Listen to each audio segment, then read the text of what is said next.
Perbankan adalah sistem yang menjalankan ekonomi dunia. We at the Fed understand the hardship that high inflation is causing. Chemical Bank and Chase Manhattan are joining forces to become the biggest banking company. JP Morgan. Over the last century, of the notable bank mergers that have taken place, JP Morgan and its predecessors have been involved in almost 1/4. The banks run the world. The rich run the world. Ada lebih dari 40.000 bank di seluruh dunia dan mereka memegang aset dalam jumlah yang sangat banyak.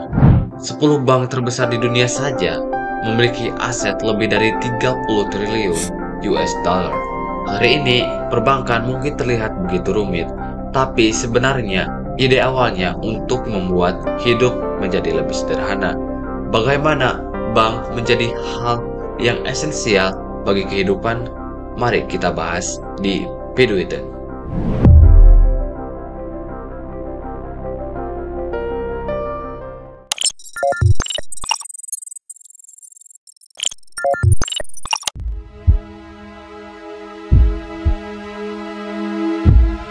Sejarah perbankan dimulai dengan bank prototipe pertama, yaitu para pedagang yang memberikan pinjaman kepada petani dan pedagang yang membawa barang antar kota.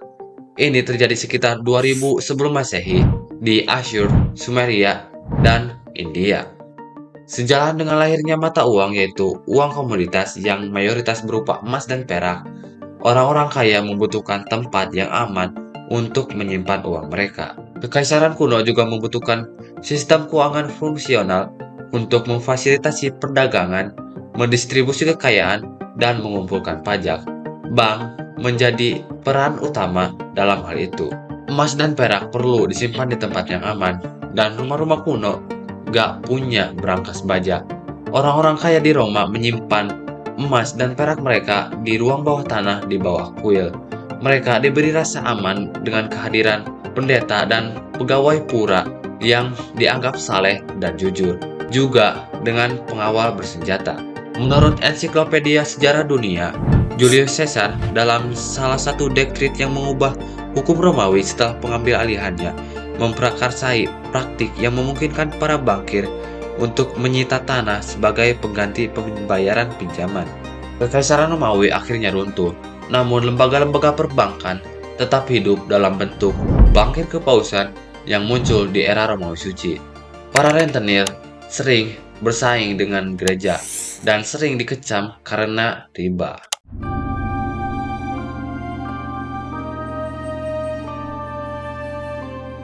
Pada abad ke-11, Italia menjadi pusat perdagangan Eropa.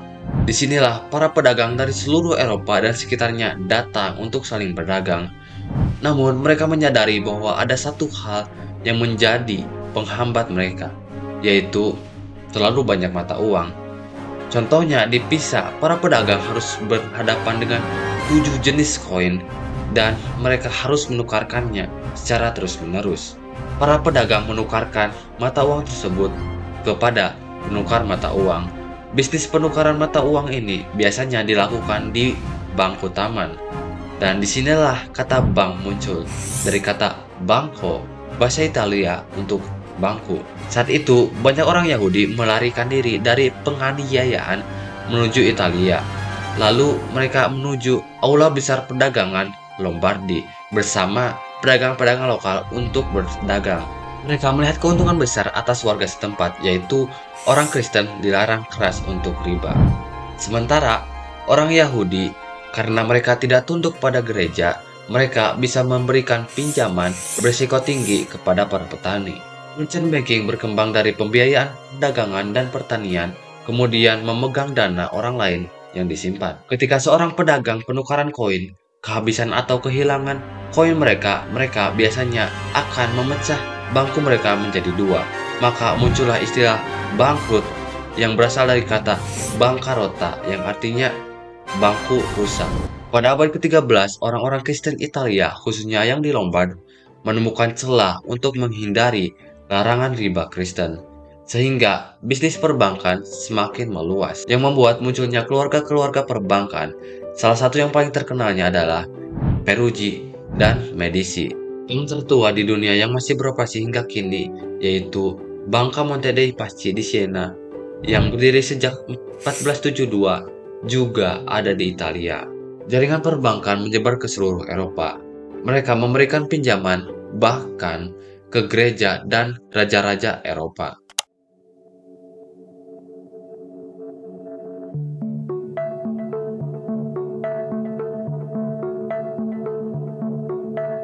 Pada akhir abad ke-16 dan selama abad ke-17, fungsi perbankan tradisional untuk menerima simpanan, peminjam uang, penukaran uang, dan mentransfer dana digabungkan dengan penerbitan hutang bank atau banknotes yang berfungsi sebagai pengganti koin emas dan koin perak. Praktik perbankan baru mendorong pertumbuhan komersial dan industri dengan menyediakan alat pembayaran yang aman, nyaman, dan dengan pasokan uang yang lebih responsif terhadap kebutuhan komersial. Pada akhir abad ke-17, perbankan juga menjadi sangat penting karena berkontribusi kepada pendanaan kepada negara-negara Eropa, terutama yang agresif. Perbankan sudah mapan di Inggris ketika Adam Smith memperkenalkan teori The Invisible Hand pada 1776. Diberdayakan oleh pandangannya tentang ekonomi yang diatur sendiri, bankir berhasil membatasi negara di sektor perbankan dan ekonomi. Kapitalisme pasar bebas dan perbankan kompetitif menemukan lahan subur di dunia baru, yaitu Amerika Serikat. JP Morgan & Co. muncul sebagai kepala bank dagang selama akhir 1800-an.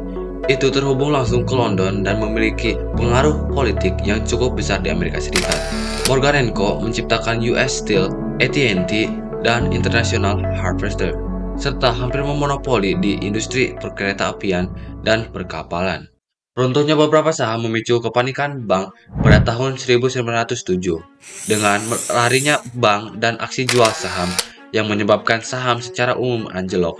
Karena belum ada The Fed, saat itu tugas untuk menghentikan kepanikan jatuh kepada JP Morgan secara pribadi. Morgan menggunakan pengaruh besarnya untuk mengumpulkan semua pemain utama di Wall Street untuk menyebarkan kredit dan modal yang mereka kendalikan, seperti yang akan dilakukan The Fed hari ini. Ironisnya, langkah Morgan memastikan bahwa tidak akan ada lagi bank swasta yang memegang kekuasaan sebanyak itu lagi, membuat pemerintah Amerika Serikat pada tahun 1913 mendirikan The Federal Reserve.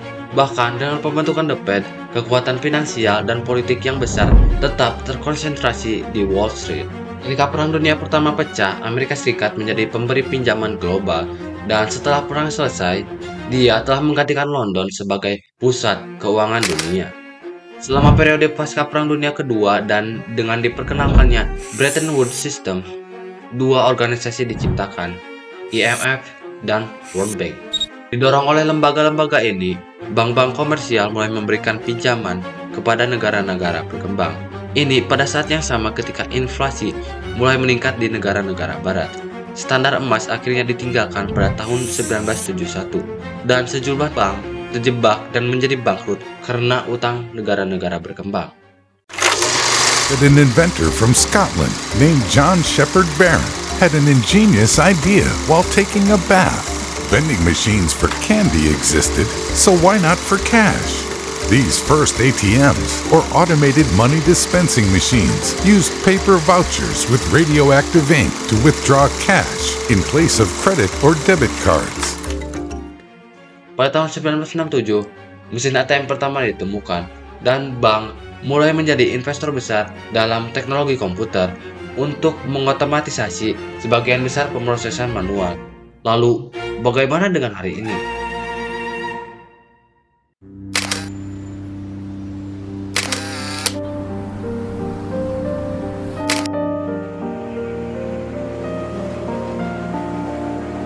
Singkatnya, bank berada dalam risiko manajemen bisnis. Ini adalah gambaran sederhana tentang bagaimana bank bekerja. Orang-orang menyimpan uangnya di bank dan mendapatkan sedikit bunga. Lalu bank mengambil uang tersebut dan meminjamkannya dengan bunga yang lebih tinggi. Ini adalah risiko yang sudah diperhitungkan, karena bank tahu bahwa beberapa peminjam akan menunggak kreditnya. Proses ini sangat penting bagi sistem ekonomi kita, karena bank menyediakan sumber daya agar orang-orang bisa membeli hal seperti rumah atau industri untuk diperluas dan berkembang. Jadi bank mengambil dana yang tak terpakai oleh para penabung lalu mengubahnya agar masyarakat dapat menggunakan dana tersebut untuk digunakan. Bank juga menerima pendapatan dari sumber-sumber lain, termasuk menerima deposito, bisnis kartu kredit, jual beli mata uang, bisnis kustodian, dan jasa manajemen kas. Selama financial boom, kebanyakan bank mengadopsi konstruksi keuangan yang hampir gak bisa dipahami dan melakukan trading agar mendapatkan keuntungan dengan cepat. Ini gak jauh berbeda kayak perjudian dan merusak hampir seluruh ekonomi. Seperti yang terjadi pada tahun 2008 ketika bank-bank seperti Lehman Brothers ngasih kredit ke hampir siapapun yang ingin beli rumah, sehingga menaruh bank itu di posisi yang sangat beresiko. Ini menyebabkan runtuhnya pasar properti di Amerika dan sebagian Eropa, yang mana menyebabkan jatuhnya harga saham dan bahkan krisis ekonomi global. We neobanks disrupt through the process. We shifted focus from the operations to what's actually most important, the people. Life is now paperless. It is contactless. Situs web pertama untuk layanan perbankan diluncurkan oleh Stanford Credit Union pada tahun 1994 dan itu menjadi tonggak sejarah perbankan digital. Sejak saat itu, penyebaran internet banking dimulai. Banyak pelanggan pribadi mulai menggunakan layanan digital. Salah satu penanda penting transformasi digital banking adalah setelah munculnya iPhone pertama pada tahun 2007. Meskipun krisis ekonomi 2008 menjadi masa sulit bagi nasabah bank, tapi itu tidak mengganggu perbankan digital. Gak butuh waktu lama bagi para inovator untuk mengetahui bahwa smartphone bisa membuat digital banking lebih menarik dan lebih luas jangkauannya. Pada era ini muncul beberapa bank digital seperti Simple yang bisa dibilang neobanks pertama yang berbasis di Oregon pada 2009. Hari ini tren yang paling umum di industri keuangan adalah pergeseran ke digital, terutama mobile apps. Masyarakat sekarang gak harus pergi ke cabang bank untuk menangani transaksi mereka. Mereka bisa melakukannya lewat HP, terutama untuk generasi Z dan milenial. Hal ini terakselerasi dengan adanya COVID-19 yang membuat digitalisasi semakin masif. Saat pandemi, bank-bank berlomba untuk membuat layanan digital bankingnya. Selain itu, pemain-pemain baru muncul, yaitu neobanks. Perbedaannya sama digital bank, yaitu digital bank itu sebenarnya digital extension atau perpanjangan digital dari sebuah bank tradisional. Genius itu digital extensionnya BTPN, Blue itu digital extensionnya BCA. Sementara neobanks adalah bank yang berbasis digital yang murni berdiri sendiri. Neobank yang ramai dibicarakan di Indonesia saat ini diantaranya adalah Bank Jago dan Bank Neocommerce. Keunggulan utama perbankan digital adalah kemudahan dan kecepatan dalam melakukan berbagai transaksi. Fitur-fitur mereka juga beragam dan terkoneksi dengan layanan digital lainnya. Selain itu, perbankan digital juga lebih efisien dan hemat biaya. Namun kalau ngomongin keamanan, bank tradisional memang masih di atas bank digital.